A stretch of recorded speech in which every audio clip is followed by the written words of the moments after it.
항상 대한민국의 정확하고 빠른 소식을 알리기 위한 시스코크입니다. 구독과 좋아요는 영상 제작에 큰 힘이 됩니다.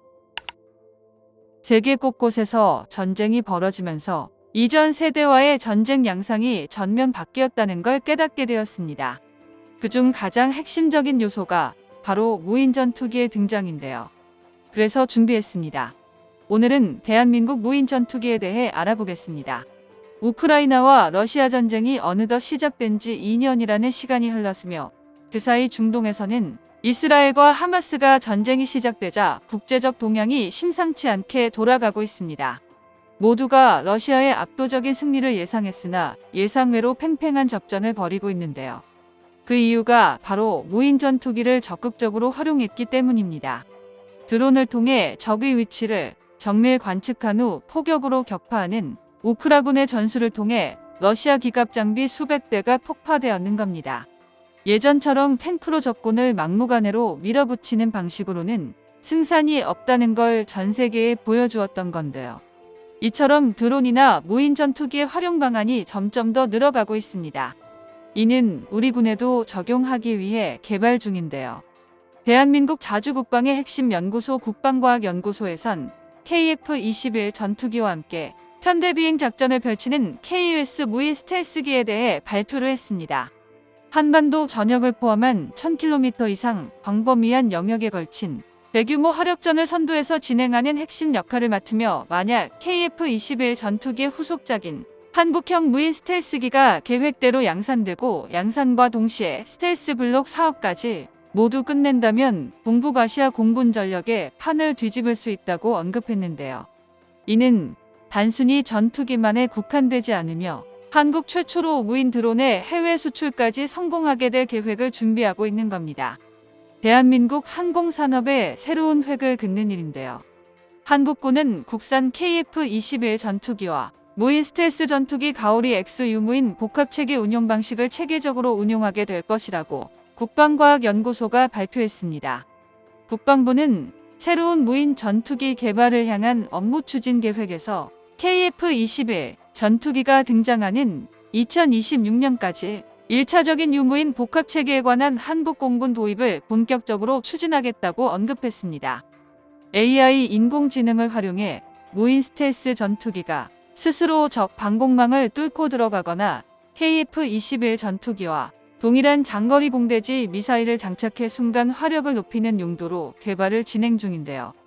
적군의 핵심 시설을 타격하면서 공중전까지 벌릴 수 있는 첨단 무인 체계까지 발전시켜 나가겠다며 궁극적으로 KF-21 플랫폼을 기반으로 한 한국형 무인 스텔스 전투기가 대한민국 영공을 지키는 꿈과 희망이 가상 세계가 아닌 현실로 다가오고 있다고 전했습니다. 현재 개발 중인 KF-21 전투기와 함께 국산 무인 스텔스 전투기의 생산 라인은 대한민국 국방전력에 어마어마한 이득이 되는데요. 국내 방산기업의 핵심인 항공산업의 기반을 다지고 내수경제를 활성화하며 뛰어난 성능으로 세계시장 진출을 꿈꿀 수 있는 KF-21은 미래의 전장을 압도할 차세대 전략무기가 탄생하게 되는 것입니다. 그렇다면 국방부가 언급한 스텔스 유무인 체계가 가져다주는 장점들은 어떤 것이 있을까요? 한국의 스텔스 무인 전투기가 개발이 완료되면 한국은 6세대 전투기 기술을 확보하게 된다. 이는 국방과학연구소 관계자가 발언한 의미 있는 말 중에 하나인데요. 이번에 처음 공개된 국산 스텔스 무인기 가오리 X2는 미래 핵심 기술 분야의 저피탐 스텔스 무미익 꼬리날개가 없는 기술 시범기였습니다.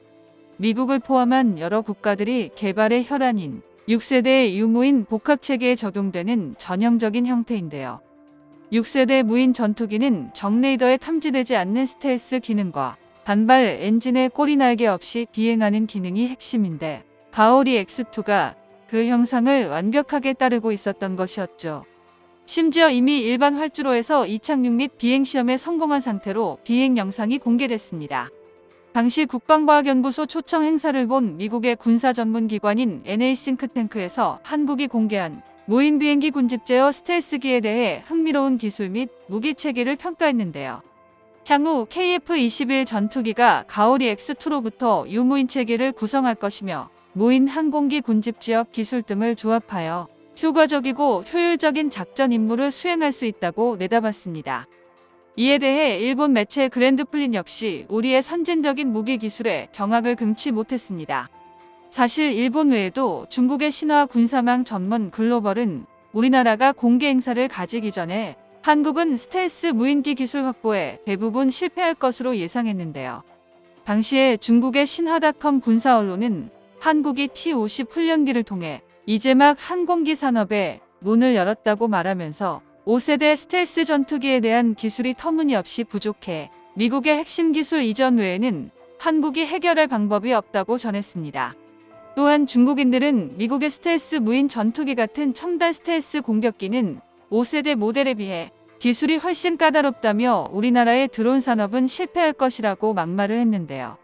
하지만 우리나라는 중국의 전망과 달리 한국형 스텔스 무인기 시험 비행까지 무사히 성공해냈고 마침내 KF-21 전투기 유무인 복합체계를 공식적으로 선포하자 중국 국영 언론들도 대한민국의 저력에 굉장히 당황하고 있습니다.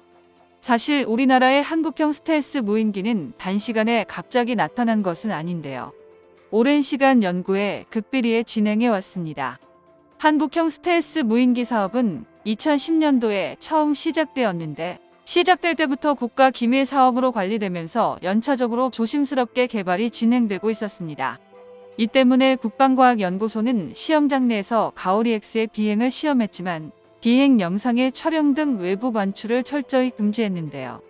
한국형 스텔스 무인기를 성공적으로 개발할 수 있었던 이유는 오랜 선행 연구 때문입니다.